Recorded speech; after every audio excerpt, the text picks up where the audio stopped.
Acho que quando vê lá que é Luiz Carlos Buque da Nove, a pessoa: "Não, mas quem que é esse aí? Não conheço", né. E voltando para finalizar o assunto, então, quando foi ter essa unção, né, que eu saí da rede de jovens para a unção do pastorado, a apóstola foi convidada para fazer essa unção juntamente com os pastores, Amém. então ela esteve presente.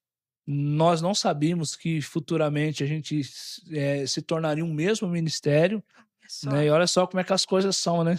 Já era Deus, assim, trazendo aquela aliança, trazendo a gente já passou muita coisa, sabe, mas a gente permanece firme ali com Arapoti, não faço ideia de quantos anos, mas acho que já passa uns 10 também.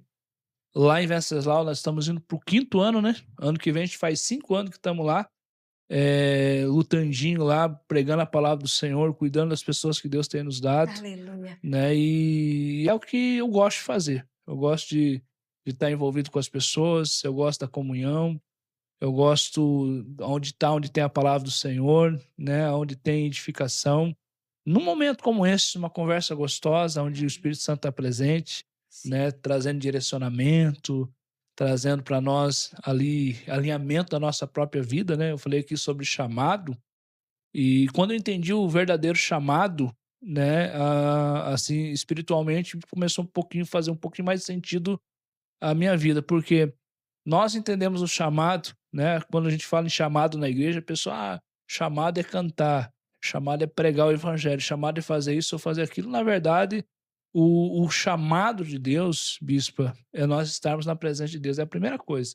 Não é o que fazemos para Deus, né, Não. mas é a partir daquilo que somos em Deus. A gente pegar mesmo a Bíblia Sagrada, a primeira vez que aparece ali a palavra chamado, se encontra lá em Gênesis, quando Adão, ele vai se esconder de Deus. Adão tinha pecado junto com a esposa, né, se esconde de Deus, e Deus então a Bíblia diz, acho que Gênesis 3:8, se eu não me engano, Deus ele clama, Deus ele chama: "Adão, onde você está?", ou seja, volte para a minha presença. "Por que que você saiu da minha presença?", "Volte para a minha presença". Então, desde o pecado original até os dias de hoje, Deus está chamando as pessoas, Deus está chamando todos nós para estarmos na sua presença. É por isso que muitas vezes nos cultos Perfeito. evangelísticos, né, nós fazemos aquele apelo: "Tem alguém aí que quer receber Jesus no seu coração?". É um chamado, é Deus chamando de volta, né. Perfeito. E você tem que entender o chamado, né. Sim. Não é alguém só pôr a mão na sua cabeça ou chegar e falar para você: "Ah, você tem um chamado disso. Ah, nossa, você, hein, nossa, você tem um chamado". Não, ele falou perfeitamente a palavra, você precisa entender o chamado. Glória A a gente Deus. tem que compreender, tem que entender isso. E a gente vê que você é prático, você já é mais forte, com mais experiência, já por tempo, entendeu? Não é novo na Uhum. caminhada, já tem muita coisa, Já apanhei muito. muitas Já coisas boas para falar, e porque a gente só prega onde é pregado, né, uhum. não tem como. Então, você já teve crise nesse chamado? Como você superou essa crise? Já, eu já tive assim, durante toda a minha caminhada, eu tive, assim, vários momentos, alguns momentos, assim, que nem eu disse aqui no início, né, que eu achei que eu não ia conseguir me levantar mais.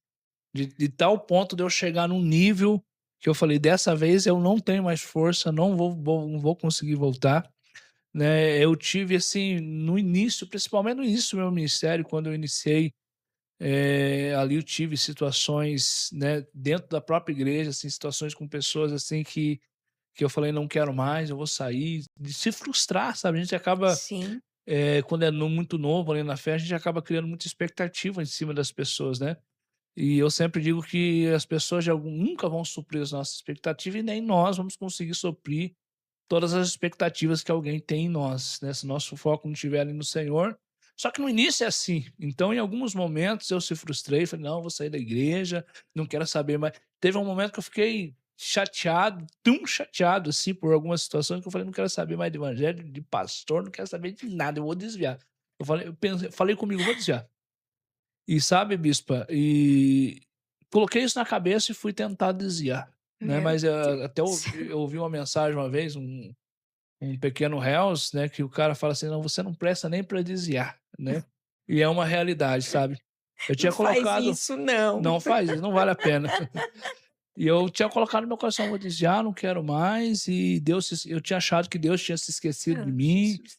porque tinha acontecido uma situação na minha vida, assim, pessoal, eu não vou estar expondo aqui, mas, na época relacionada à área sentimental, e eu fiquei tão frustrado e principalmente frustrado com Deus. Falei: "Deus, eu tô na tua obra, eu tô fazendo isso, tô fazendo aquilo outro, o senhor permite uma coisa dessa acontecer comigo? O senhor não existe. Eu não vou mais servir a Deus, eu vou desviar". E eu lembro que eu estava trabalhando na cidade de Curuva, e um dia a gente estava indo jantar no restaurante, a gente chegava do trabalho, tomava banho e ia jantar, e eu indo jantar, saindo do restaurante depois da janta, eu ouvi um louvor lá na rua, na cidade de Curiúva, cantava bem assim: "O Deus do impossível não se esqueceu de mim", cantava bem assim esse louvor, né, eu creio que os irmãos conhecem. Sim. E eu fui de uma forma tomado por esse louvor, assim, meu coração se quebrantou que daqui a pouco eu me vi procurando da onde vinha aquele louvor. E aí eu fui ver que era numa igreja, que é Brasil para Cristo, né, lá na época, e eu vi que estava tendo um ensaio, cheguei lá, e daí os irmãos foram lá na porta, me cumprimentaram, falaram: "Ah, hoje não tem culto, hein, mas volta amanhã". No outro dia eu voltei, e voltando para o culto, voltei para Jesus lá mesmo, né. Puxa vida. Lá mesmo, não durou um mês, não Aleluia. durou um mês. Então eu não sei, é igual Pedro quando diz: "Para onde iremos nós, se só o Senhor tem as palavras de vida eterna", né. Para mim acho que não existe um outro caminho, assim, a gente vive, essa dinâmica da igreja, essa dinâmica de estar com as pessoas, de estar sempre ou visitando alguém, ou orando por alguém, ou ministrando uma palavra. Aleluia. Então a minha vida acho que não faria sentido sem isso, né. E toda vez que eu passei essas crises, o que me ajudou a superar, né, foram ter pessoas de Deus próximos a mim, mesmo quando eu queria distância delas, e novamente calibrar a minha visão em Jesus, novamente, né. Hoje eu posso dizer para a senhora que eu teria todos os motivos para não, ter chegado aonde eu cheguei, nem na metade, né.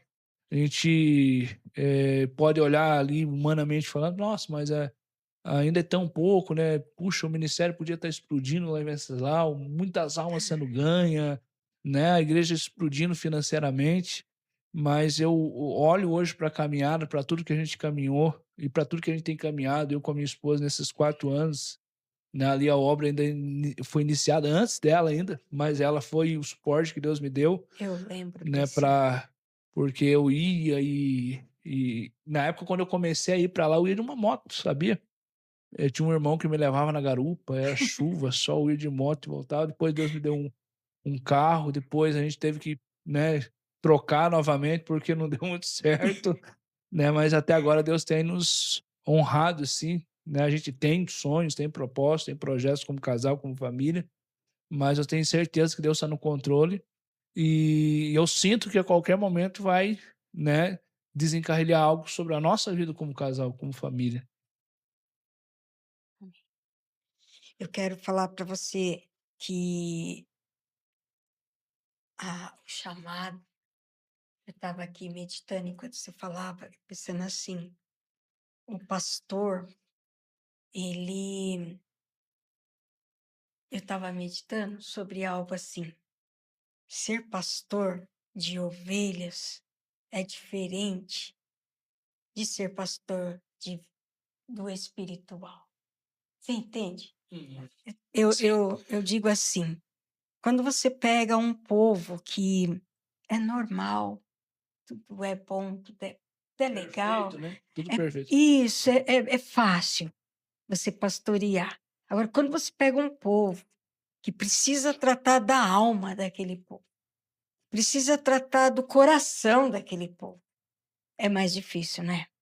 Sim, exatamente. E é a nossa realidade hoje, porque, a gente, né, ali atende pessoas, assim, em situações, né, familiar com uma estrutura ali abalada, né, Sim. complicada, mas é que nem eu sempre falo, se a gente não acreditar, que nem eu falo para a igreja mesmo, falei: "Vocês estão preparados para quando entrar aqui né, com perdão da palavra, acho que não tem problema falar aqui, mas uma prostituta, um drogado, um viciado, vocês estão preparados para receber, para acolher?" ao invés de a gente apontar o dedo, porque a gente é bom nisso, né, em apontar o dedo, né. "Ah, mas o fulano isso, o fulano aquilo", a gente não acredita que Deus pode transformar, né. Então como que a gente vai receber essas pessoas na igreja, né? Como que a igreja, né, eu entendo que na igreja, como tem muitas pessoas, tem alguns ainda que não entenderam o propósito, Sim, mas principalmente aqueles que estão na linha de frente, como obreiros, precisam ter essa estrutura precisa. para acolher, para a Que gente acreditar que Deus pode tirar alguém da sarjeta, alguém da depressão, assim como eu passei por uma depressão, eu não assim, não era para mim estar vivo, sabe.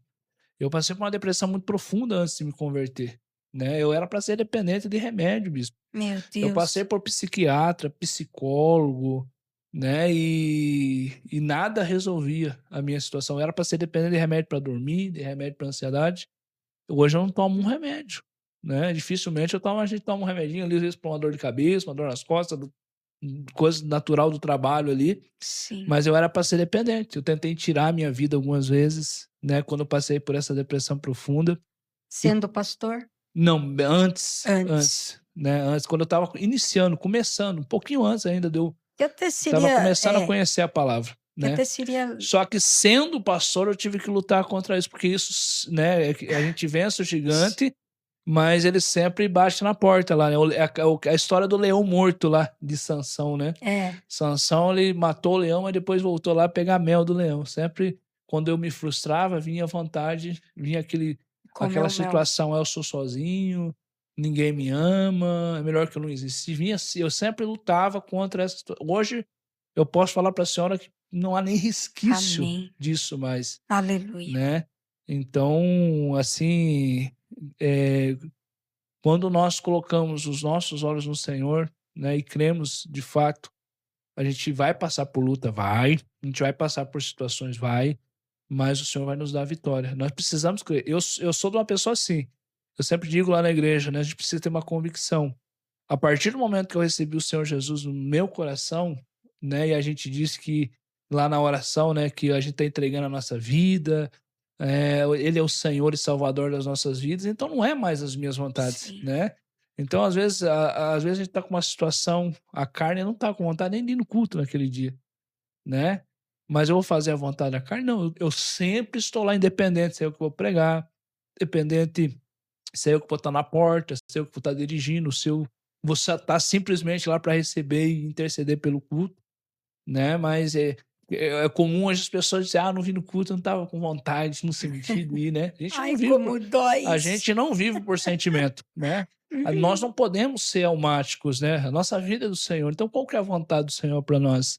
E muitas vezes a vontade do Senhor para nós não é a mesma vontade da nossa carne, né? Sim, Às vezes tem, né? Hoje mesmo tá um friozinho, tá bom hoje para ficar assim na cama, vendo, né? Série, filme, comendo uma né? pipoca. Mas assim, né? Eu creio que era a vontade de Deus que nós Amém. estivéssemos aqui nessa comunhão, né, em nome do Senhor Jesus, falando com as pessoas. E, assim, para a gente finalizar esse tema que a senhora puxou aí, eu sempre digo assim: uma vez chegou uma pessoa para mim e falou assim: "Ó, eu vou sair da igreja, porque isso e aquilo outro, eu vou procurar uma igreja, né, entre aspas, perfeita". Aí eu falei para essa pessoa assim, falei: "Se você achar uma igreja perfeita, não entre nela, porque ela vai deixar de ser perfeita, porque nós não somos perfeitos e você também não é perfeito". Então não existe a Exatamente. ideia de igreja perfeita, que não vai ter situações internas, que não vai ter problema, que a gente não vai ter